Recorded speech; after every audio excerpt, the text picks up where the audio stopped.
आज की इस प्रेस वार्ता में उपस्थित गोवा राष्ट्रवादी कांग्रेस पार्टी के प्रवक्ता श्री अविनाश भोसले जी, हमारे गोवा के जनरल सेक्रेटरी अनिल झोलापुरे जी, क्लाइड करास्ट्रो जी और इस प्रेस वार्ता में उपस्थित सभी पत्रकार भाई और बहनों, निश्चित रूप से गोवा का प्रचार अंतिम चरण में है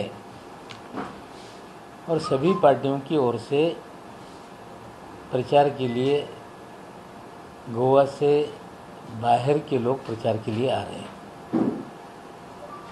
राष्ट्रवादी कांग्रेस पार्टी का जिस तरह से बताया गया, कल मैनिफेस्टो हम रिलीज़ करेंगे। प्रफुल्ल पटेल जी के हाथों कल किन कार्यक्रमों के आधार पे ये चुनाव लड़ा जा रहा है, उसकी पूरी जानकारी आप लोगों के बीच में पूरी तरह से रखी जाएगी। लेकिन गोवा में जो आज भारतीय जनता पार्टी की सरकार है, पिछले चुनाव में गोवा के लोगों ने भारतीय जनता पार्टी को नकारा था और कांग्रेस के नेता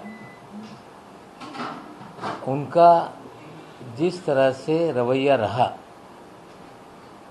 सही समय पे जो अन्य दल थे उनसे बात ना करना और उसके बाद जो आज कांग्रेस पार्टी जिनके साथ गोवा फॉरवर्ड के साथ अलायंस करके चुनाव लड़ रही है, विजय सरदेसाई, जिन्होंने जिस तरह से मुख्यमंत्री के पद को लेके शर्तें लगाई, दिगंबर कामत जी को मुख्यमंत्री बनाया जाए, नहीं तो हम अलग विचार कर सकते हैं। बाद में वे भारतीय जनता पार्टी के साथ चले गए। आज फिर दिगंबर कामत और विजय सरदेसाई की जोड़ी, जो एक गठबंधन गोवा में बन सकता था, उन्होंने फिर रोड़ा अटकाया और निश्चित रूप से वो कांग्रेस के अंदर का फैसला था। गठबंधन नहीं हो पाया, हम लोग गठबंधन करना चाहते थे। आप सभी लोगों को जानकारी होगी कि गोवा में कांग्रेस, राष्ट्रवादी कांग्रेस पार्टी की 15 सालों तक सरकार रही। कांग्रेस का मुख्यमंत्री और राष्ट्रवादी का उप मुख्यमंत्री भी रहा, मंत्री कई हमारे रहे और दुर्भाग्यपूर्ण पिछले 10 सालों से जो परिस्थितियां निर्माण हुई, हमें लगता है कि जो विपक्ष की भूमिका में कांग्रेस को सही समय पे सही निर्णय लेना चाहिए था, वो नहीं ले पाई, जिसके कारण भारतीय जनता पार्टी पिछले 10 सालों से सत्ता में बनी हुई है। लेकिन आज भारतीय जनता पार्टी के अगर 40 उम्मीदवारों की आप सूची देखेंगे, उसमें शायद मुख्यमंत्री को छोड़ कोई भी एक उम्मीदवार ऐसा नहीं कि जो भारतीय जनता पार्टी का हो। सब इंपोर्ट किए गए लोगों को भारतीय जनता पार्टी चुनाव लड़ा रही है और कल तक जिन लोगों को भारतीय जनता पार्टी बोल रही थी, खास करके सावंत जी जो मुख्यमंत्री हैं, जो पर्रिकर साहब को मुख्यमंत्री रहते हुए उनका देहांत हुआ, पर्रिकर साहब के लड़के उत्पल पर्रिकर ये पणजी से टिकट मांग रहे थे, उनको टिकट नकारा गया और जिनको उम्मीदवार बनाया गया है बाबूस मोंटेरा, हमें लगता है कि वो भारतीय जनता पार्टी का हर एक नेता बाबूस को हिस्ट्री सीटर, रेपिस्ट, सारे आरोप भारतीय जनता पार्टी लगा रही थी। हम पूछना चाहते हैं बीजेपी से, क्या आपके अपने कोई कार्यकर्ता नहीं, सारे इंपोर्टेड लोगों को आपने उम्मीदवार बनाया है? और कल तक जो सबसे बड़ा क्रिमिनल था, आज कौन सी बीजेपी की गंगोत्री में बाबूस ने नहा लिया और उसको आपने सारे पाप धो दिए, इसका जवाब भारतीय जनता पार्टी को देना पड़ेगा।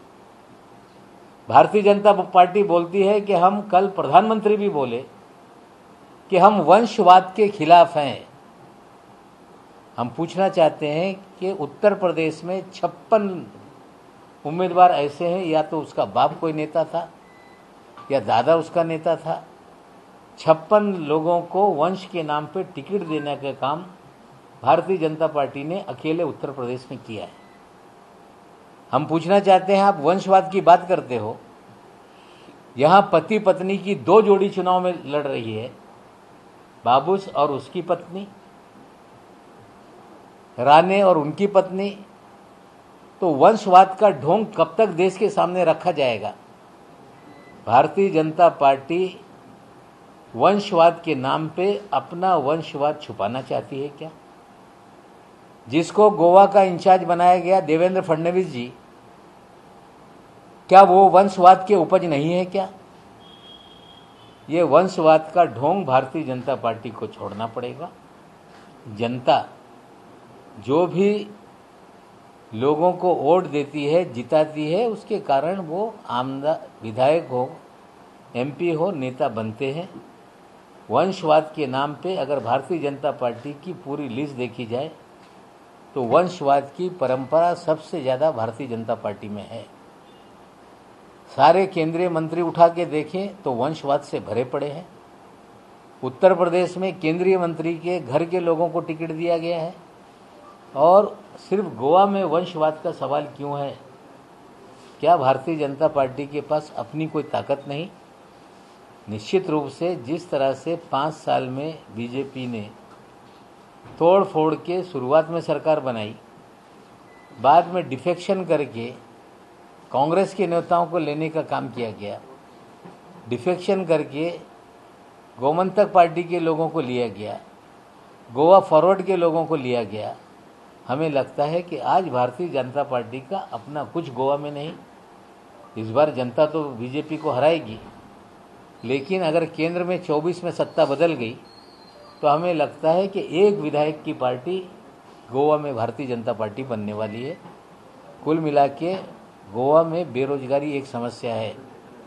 पिछले 5 सालों में जो टूरिज़्म एक सबसे बड़ी इंडस्ट्री थी, वो पूरी तरह से ठप हो रही है। जो गलत नीतियां बनाई गई उसके कारण गोवा का टूरिज़्म कम हुआ, गोवा में बेरोजगारी बढ़ी है। हम वादा करते हैं गोवा के लोगों से कि सत्ता परिवर्तन के बाद जो भी मिलीजुली सरकार बनेगी, हम उसके अंदर शामिल रहेंगे और एक पब्लिक फ्रेंडली टूरिज़्म पॉलिसी बनाने का काम हम लोग करेंगे। और एक सवाल है कि जो नेचुरल रिसोर्सेज है उसका गोवा के लिए विकास होना चाहिए, इसके हम पक्षधर हैं।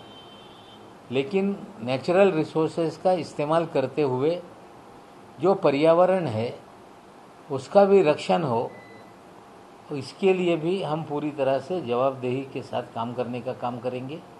और हमें विश्वास है कि शिवसेना और राष्ट्रवादी कांग्रेस पार्टी ने उत्पल पर्रिकर को समर्थन दिया है, वे भी जीतेंगे। और निश्चित रूप से हमारा गठबंधन पूरी बहुमत के साथ हम नहीं जीतेंगे, लेकिन इतनी सीटें आएगी कि जो भी सरकार गैर भारतीय जनता पार्टी की बनेगी उसमें राष्ट्रवादी काँग्रेस पार्टी की अहम भूमिका रहेगी। सर, काल पंतप्रधान यांनी ज्या पद्धतीने मुलाखत दिली आहे त्यामध्ये त्यांनी ह्याबाबत खरं तर राज्य सरकारवरच पुन्हा एकदा खापर फोडलेला आहे की राज्यांनी पहिला लॉकडाऊन लावला, केंद्राने नाही।